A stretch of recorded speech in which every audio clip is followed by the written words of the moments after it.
बरं, हा दिवस होता डाळिंबीच्या तोड्याचा.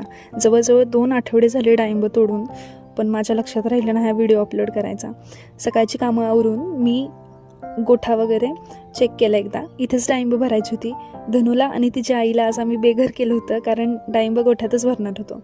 मग काय ना, नॉर्मली जाऊन एक चक्कर मारून आले रानातून आणि रिटर्न घरच्या कामांवरती, कारण की जे भैया होते डाळिंब भरण्यासाठी त्यांच्यासाठी आपल्याला जेवण करायचं होतं आज, आणि ती किचनची ड्युटी माझ्याकडे होती. नॉर्मल डाळ वगैरे शिजवून, बटाटा शिजवून ठेवलं आणि ते कसं भरतायत ते बघायला गेले. तर त्यांनी 3 भागांमध्ये डिवाईड केलं होतं.